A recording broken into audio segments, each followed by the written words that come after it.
The sovereignty of any nation is critical to its existence. What do you consider are the major threats that Pakistan faces in this area, and why? What should be Pakistan's priorities in safeguarding its sovereignty? Dr. Talal.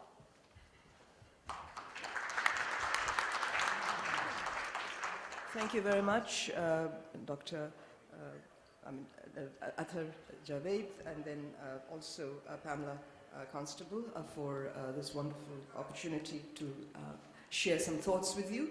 The only way you can get an academic to keep to time is to confine them to text. So I had to prepare this. I cannot possibly speak on this subject in 5 minutes. Like most concepts that lose their original meaning through excessive overuse, the idea of sovereignty, constantly invoked in Pakistan's public arenas, has acquired something of a hollow ring to it. While quite understandably protesting violations of their territorial sovereignty by US-led NATO forces in Afghanistan, Pakistanis have shown no qualms at all about accepting American economic and military assistance. Such dependency may be unavoidable for a country where a mere 9% of the population pays income tax, but is hardly consistent with the narratives of sovereignty orchestrated in the media and embellished in the political discourse. Sovereignty as a principle for national independence is undoubtedly a foundational principle in the modern nation-state system. However, those who are loudest in chanting the mantra of Pakistan's sovereignty forget that sovereignty is a historically constructed idea.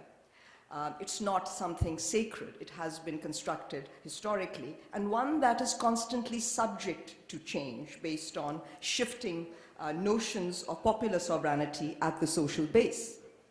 The Westphalian concept of monolithic and non-negotiable sovereignty that has been in place since the 17th century in Europe and was then exported by the imperial powers to the colonized world is not just about territorial sovereignty and the inviolability of frontiers from external powers, or even the supremacy of state in making the laws of the land.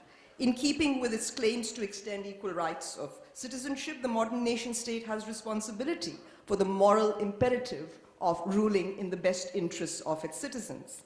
While making the most of sovereignty as a legitimate instrument of coercion and control, Pakistan's ruling combinations, civil and military, have failed to redeem the nation's pledge to grant not just legal rights of citizenship, but also its corollary, which are political, economic, and social opportunities to all without discrimination.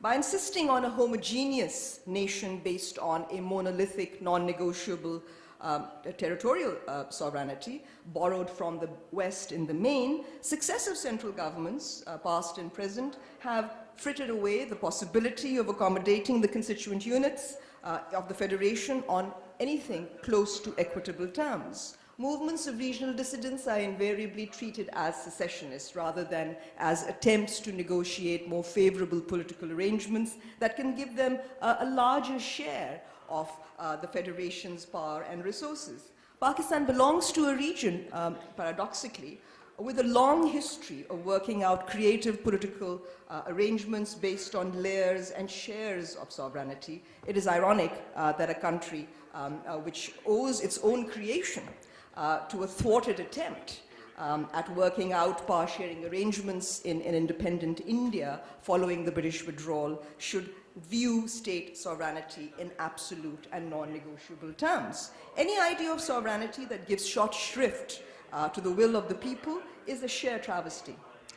It has been evident to discerning analysts for some time now, for decades really, that the idea of sovereignty, if it is to remain a living principle rather than an artifact stored away in the museum of post-war international relations, sovereignty has to be rethought and reformulated to address popular conceptions, emerging popular conceptions at the social base. Stoic resistance to popular conceptions of sovereignty might win endorsement in international fora, but cannot be projected as a legitimate mode of internal social and political control. The problem is far more complex in the case of Pakistan, where contrary to official claims, sovereignty has never been exercised completely over several parts of the country. With vying conceptions of sovereignty, something I elaborated in a book I wrote called Self and Sovereignty, divine, which is God, spiritual, which is to the Ummah, Muslim Ummah, and territorial, which is jurisdictional to Pakistan, prevalent among the people. It's not just one idea of sovereignty, there's several. Pakistan has always had to steer a very delicate path between its Islamic identity and the imperatives of a modern state. As the state's territorial control has shrunk and is shrinking over the past few decades, alternative conceptions of sovereignty, drawing upon an assortment of regional, tribal, and Islamic narratives, are posing a grave challenge to the very integrity of Pakistan. So can Pakistanis mobilize the intellectual capital to find a way out of the political morass at this delicate geostrategic moment in their history? Even the European nations that did so much to develop the notion of monolithic and non-negotiable sovereignty have been talking of shared arrangements and integrated regional economies. A more creative perspective based on layers of sovereignty and shares of sovereignty could very well help resolve the problems of legitimacy posed by mounting apathy, anger, and outright alienation amongst large numbers of Pakistanis. It is only by assuming the weighty responsibility of sovereignty and not just its proclaimed privileges that Pakistanis can try and overcome the monumental difficulties facing their country. But to do so with any measure of success, the Pakistanis will jointly and severally have to unlearn the lessons in unitary sovereignty that were imparted by the erstwhile colonial masters and turn to the rich and very textured repertoire of pre-colonial and anti-colonial thought on layered and shared sovereignty based on the will of the people. Thank you very much.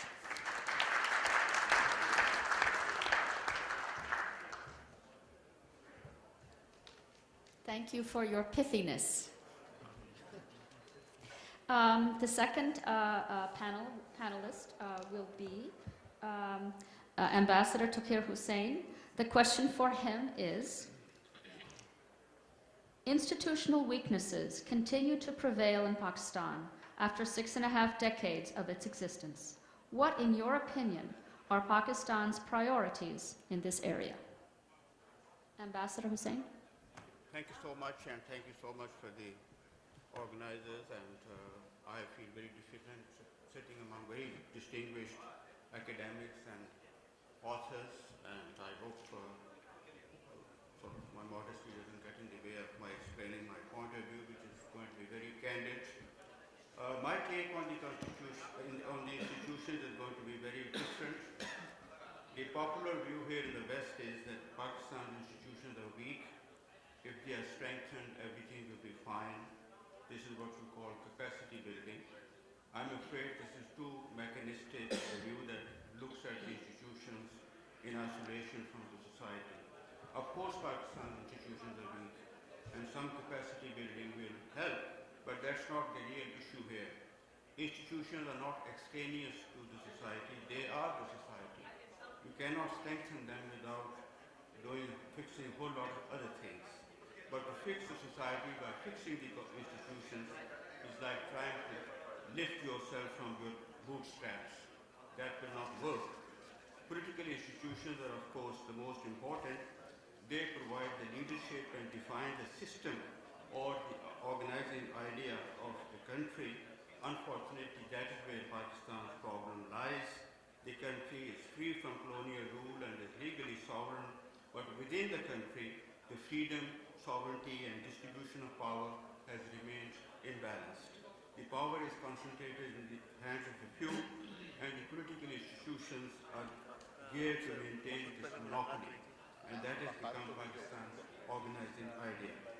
What has helped to maintain this monopoly is the interplay of three status quo forces: a strong army and civil military bureaucracy that has defined Pakistan as a security state, then a feudal social structure, And lastly, a political Islam that has grown out of a unique context of history, culture, and identity of the subcontinent, but is now beating to the rhythm of global jihad. When you put all these three together, you either get an authoritarian and centralized state under a military rule, or you get a disordered state under a civilian rule. People have been losers in either case. These forces are not fringe forces, these are political forces with their own worldview, national vision, and constituencies. They have long been embedded in Pakistan's body politic, enjoying sometimes electoral power, sometimes non-electoral power, and paradoxically contributing to both its instability and stability. With their class and corporate interests and ideology, they have a stake in Pakistan's survival, but their script is only good for Pakistan's survival as a handicapped nation. Pakistan, of illusions and emotions that they have created for their own benefit, is now beginning to take its revenge. You have something now that looks like democracy, but in fact doesn't work like it. Democracy's core idea is power, where it should reside and how it should be used and to what purpose. A democratic system believes power resides in people who delegate it to their representatives as a trust so that it can be exercised to look after them and to respond to their aspirations for justice, human security, and quality of life. Democracy thus is focused on people, their well-being, happiness, and self-fulfillment. It's all about substance. Once a society is conceptualized along these lines, then institutions are built, which essentially means constructing a set of rules that people follow and mechanisms that ensures compliance under the leadership whose priority is the welfare of the people. When people are absent from this equation, this obviously results in a governance that does not address their problems, and people have a right to question the system and the leadership. We have heard some questions today, and we will continue to hear in the rest of the sessions. We liberals applaud constitutionalism as if democracy begins and ends there. The fact is, constitution may be the bedrock of democracy, but is not the whole edifice. Constitutions by themselves do not change societies. Political players do. Yes, the Pakistan Parliament is to be commended for the constitutional amendments that have been passed in the last 2-3 years, but for immediate purposes, all these amendments have done is define the rules of politics and redistribute power within the same setup. How much has the